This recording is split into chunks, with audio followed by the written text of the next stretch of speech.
En matière de survie, la règle des 3 stipule que les humains peuvent survivre 3 semaines sans manger, 3 jours sans boire, 3 heures sans abri, 3 minutes sans oxygène. Aujourd'hui, on va particulièrement s'intéresser aux 3 heures sans abri. Puisqu'en effet, quand les conditions deviennent difficiles, qu'il fait froid, qu'il neige, qu'il y a beaucoup de vent, qu'il y a beaucoup de pluie, alors le risque d'hypothermie est vraiment à prendre au sérieux. Dans cette vidéo, je vais donc vous expliquer comment improviser un abri à l'aide d'une bâche, qu'on peut également appeler tarpe. Et pour ça, je vais utiliser plus spécifiquement une couverture de survie lourde, tout ce qu'il y a de plus basique. Je vais également vous donner des astuces et vous montrer des nœuds qui sont hyper utiles et importants à connaître. Cette vidéo est réalisée en collaboration avec Survival Expo. C'est un salon qui a lieu depuis plusieurs années sur les thèmes de l'outdoor et de la survie. Les thèmes abordés sont hyper intéressants. Ça touche aussi bien la survie, le bushcraft, la randonnée, le trekking, mais également tout ce qui est défense, préparation au risque, autonomie alimentaire, autosuffisance énergétique. Plein de thèmes hyper intéressants. Et cette année, il aura lieu du 9 au 11 juin 2023 au Parc Floral de Paris. Allez, on attaque directement dans le vif du sujet. Donc vous l'avez compris, c'est hyper important de pouvoir improviser un abri si les conditions peuvent vous mettre en danger. On a parlé du risque d'hypothermie avec la neige, le vent, la pluie, le froid, mais également le risque d'hyperthermie qui est pas non plus à prendre à la légère s'il y a énormément de soleil et que vous voulez vous faire un petit coin d'ombre. Pour improviser un abri, il y a plein de manières possibles. La première chose à prendre en compte, c'est d'observer les éléments autour de vous. Est-ce que vous allez pouvoir vous mettre à l'abri via un abri naturel? Pour ça, généralement, sous les sapins en hiver, ça vous fait office d'une belle toiture. Pareil, regardez, est-ce qu'il y a des grottes, est-ce qu'il y a des niches, est-ce qu'il y a des corniches sous lesquelles vous pouvez vous mettre à l'abri. Il vaut mieux être intelligent lors d'une situation critique. Moins vous faites d'efforts, moins vous dépensez d'énergie et mieux vous vous porterez. Si jamais vous ne voyez pas d'abri naturel, il y a d'autres manières d'en improviser. Si vous allez sur ma chaîne, vous pouvez aller voir les vidéos où je vous ai montré comment fabriquer un abri naturel en A ou un abri naturel en appentis. Mais généralement, ce genre d'abri, ça nécessite beaucoup d'énergie et ça nécessite beaucoup de temps. Une autre méthode plus rapide peut donc être d'utiliser des bâches. Avant de vous montrer comment réaliser l'abri et vous expliquer les nœuds utiles à connaître, je vais d'abord rapidement vous montrer une position d'attente qui est bon à connaître. Si jamais vous devez réchauffer quelqu'un qui est en situation critique proche de l'hypothermie, ou même vous protégez-vous des éléments extérieurs de manière rapide. Vous prenez un sac à dos, par exemple, pour vous asseoir dessus. Ça vous permettra de mieux vous isoler du sol et d'éviter le principe de la conduction. Vous prenez votre couverture de survie. Vous mettez une première partie sur le sac sur laquelle vous allez vous asseoir. Vous allez ensuite vous envelopper comme une papillote autour de cette couverture de survie ou alors envelopper la personne qui a très froid et qui a besoin de se protéger.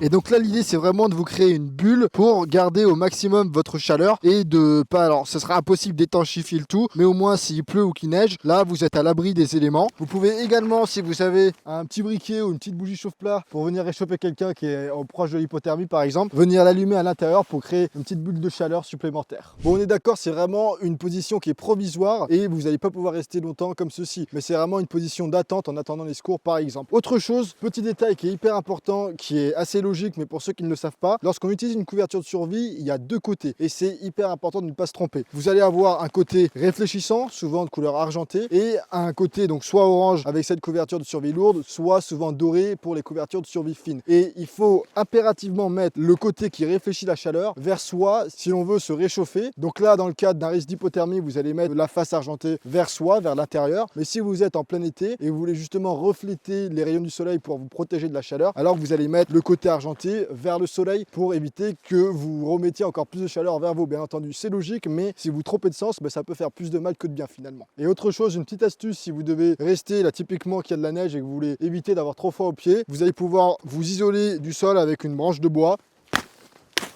Et rien que de rester comme ça, vous verrez, si vous... Alors moi j'ai des grosses chaussures, donc je sens pas vraiment la différence. Mais si vous êtes avec des baskets, typiquement que vous partez en randonnée et que vous prenez pas le bon matériel avec vous, alors de rester comme ça, vous allez vite sentir la différence. Bon allez, je ferme la parenthèse, on va maintenant vraiment voir comment improviser un abri d'urgence avec ce tarp, sachant que les tarps, encore une fois, tarp ça veut dire bâche, les tarps sont souvent utilisés par les randonneurs qui veulent partir avec du matériel léger. Donc il y a plein de configurations, plein de montages possibles avec une bâche. Ce que je vais faire, c'est que je vais vous montrer comment faire un abri en appentis. C'est un abri assez basique, mais je vais surtout vous expliquer comment faire 4 nœuds hyper utiles: le nœud de Sibérie, le nœud de corde à linge, le nœud prussique et le nœud tendeur. Et allez, avec ces 4 nœuds, vous allez pouvoir faire 80% des montages qui existent. En termes de matériel, il va falloir une bâche, bien sûr, de la corde, éventuellement des petits mousquetons. C'est mieux, si vous n'avez pas, on peut faire sans. Et éventuellement également des sardines. Pareil, si vous n'avez pas, on peut faire sans. Première chose à faire, ça va être de bien regarder le terrain autour de vous. Sans rentrer dans trop de détails pour vous expliquer exactement comment choisir un bon lieu pour bivouaquer, il y a des règles à respecter. Donc Donc ne vous mettez pas dans une cuve, essayez de vous protéger au mieux du vent. Ne vous mettez pas près d'un cours d'eau s'il y a un risque de monter des eaux rapides. Également, regardez s'il n'y a pas des arbres ou des branches mortes qui peuvent vous tomber dessus. Ensuite, pour faire l'abri en appentis, il va d'abord falloir qu'on tende une corde entre deux arbres qui sera notre corde fêtière. Pour tendre la première extrémité de la corde au premier arbre, je vais faire un nœud de Sibérie. Comment faire le nœud de Sibérie? Le nœud de Sibérie, c'est un nœud qui est intéressant puisqu'on peut le faire facilement et le défaire facilement, même en hiver avec des gants. Donc là, je vous montre. Il faut d'abord passer la corde autour de l'arbre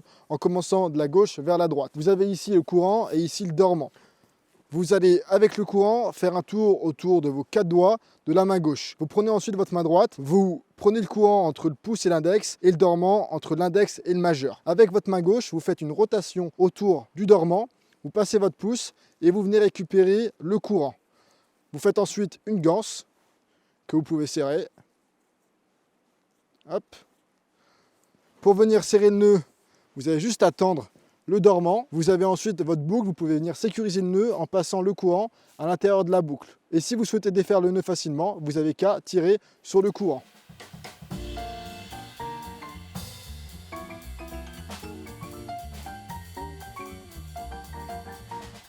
Voilà le nœud de Sibérie réalisé. On va maintenant tendre la corde jusqu'à l'autre arbre et on va faire un nœud de corde à linge. Ça permettra de bien tendre la corde. Donc pour cela, vous faites le tour de l'arbre toujours de la gauche vers la droite. Vous ajustez un petit peu la hauteur. Vous allez ensuite passer par-dessus le dormant, comme ceci. Vous tendez au maximum. En passant par-dessus, vous allez retendre au maximum. Ensuite, vous refaites le tour de l'arbre en passant cette fois-ci de la droite vers la gauche. Vous passez en dessous du dormant. Et vous allez faire une ganse et la passer à l'intérieur de la boucle. Et voilà le nœud de corde à linge terminé et vous avez la corde qui est tendue. On a vu le nœud de Sibérie, on a vu le nœud de corde à linge. On va maintenant voir un troisième nœud qui est le nœud prussique qui va permettre de coulisser mais également de rester bien fixe au bon endroit lorsqu'il est sous pression. Et donc ça va nous permettre de tendre les extrémités de la bâche. Pour cela, il faut tout simplement faire un bracelet ou une boucle comme ceci. Donc vous prenez une petite longueur de corde, vous faites un petit nœud au bout, c'est très simple. Vous allez le positionner comme ceci sur votre corde et vous allez passer 3 fois sur lui-même.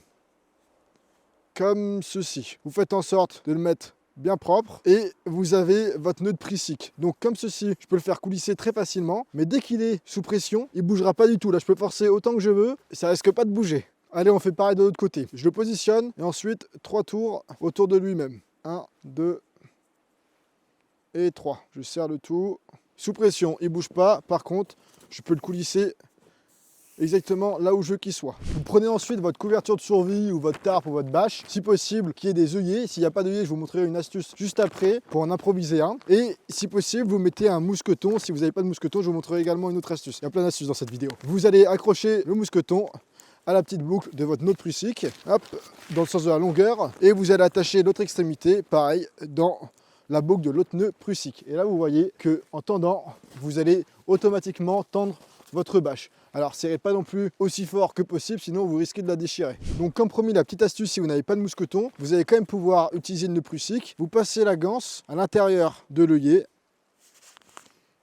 Une fois que la ganse est passée dans l'œillet, vous allez prendre une petite branche ou un stylo, n'importe quoi, et vous le mettez comme ceci. Et là, vous voyez, la bâche, elle ne pourra plus bouger. Et de cette manière, vous pouvez également tendre votre bâche comme si c'était un mousqueton. On va maintenant tendre les deux extrémités basses. Donc soit vous avez un arbre comme ici, soit vous utilisez des sardines. Si vous n'avez pas de sardines, vous prenez des branches, vous les taillez et vous en faites office de sardines. Pour voir ce quatrième nœud qui va être le nœud tendeur. Pour cela, d'une extrémité, on va faire une boucle toute simple avec un double nœud de 8 par exemple. Créez juste une boucle. Vous allez ensuite la passer autour du mousqueton. On a cette première extrémité et dans la deuxième extrémité, on va faire le nœud tendeur. Donc pour cela, vous allez passer la corde autour de votre arbre ou de votre sardine, de gauche vers la droite. Vous passez ensuite le courant au-dessus du dormant. Et comme le nœud prussique, on va faire 3 tours autour du dormant. Donc 1, 2 et 3.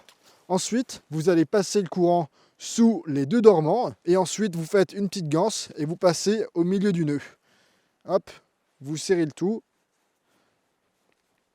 Et vous avez maintenant votre nœud tendeur. Donc là, si je veux tendre, juste attendre comme ceci et le nœud se défait pas. Allez, comme promis, je vais vous donner une autre astuce et je vais vous montrer comment improviser un œillet si jamais il n'y a pas d'œillet sur votre bâche ou votre tarpe, ou vous avez par exemple une couverture de survie fine qui n'aura certainement pas d'œillet. Donc pour cela, vous allez prendre une pierre ou un petit morceau, vous allez envelopper la pierre avec votre bâche à l'endroit où vous voulez tendre la bâche. Hop, vous faites une petite papillote autour, vous faites un nœud simple, n'importe quoi, hein. L'idée c'est juste que ça tienne. Ce nœud, il sera en dessous du caillou pour bien tenir le tout. Et voilà, et maintenant, vous avez improvisé un œillet et vous allez pouvoir tendre la bâche, même s'il n'y a pas d'œillet. Allez, il manque plus que le dernier côté à tendre. Donc pour cela, je fais une petite boucle, je réitère l'opération de manière très simple. Je l'accroche au mousqueton et voilà. Ensuite, on a une sardine que je trouve plus. Donc je vais la retrouver. Pour que les sardines tiennent mieux, il faut les mettre de manière diagonale, opposée à la pression. Parce que si vous la mettez comme ça, bien entendu, la sardine va s'enlever beaucoup plus facilement.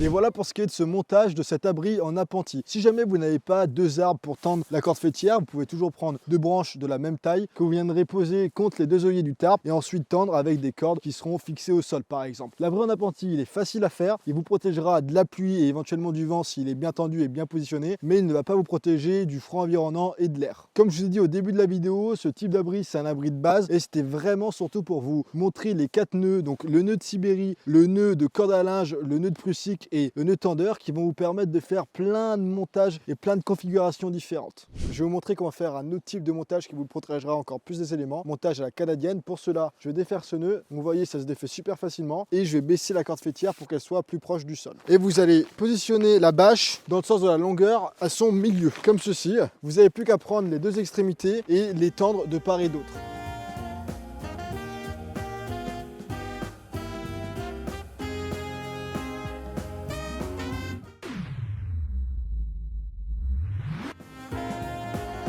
Et voilà, vous avez votre abri qui est monté, montage canadienne en A typiquement. L'abri est bien bas, mais il faut se dire que plus l'abri est bas, et plus vous serez protégé des éléments. Bien entendu, en fonction du type de bâche et des dimensions de la bâche et des nombres d'œillets, vous pourrez faire plein de montages différents. Ce type d'abri vous protégera mieux de la pluie et du vent. Si vous devez rester plusieurs heures à l'intérieur ou dormir dedans, bien entendu, il faudra que vous vous isoliez du sol, surtout là en hiver avec de la neige. Donc pour ça, soit vous avez ce qu'il faut, un tapis de sol, un matelas gonflable, soit vous créez un matelas avec des ressources naturelles, des branches de sapin par exemple. Vous faites vraiment un gros tas pour vous isoler au maximum du sol et éviter le principe de conduction.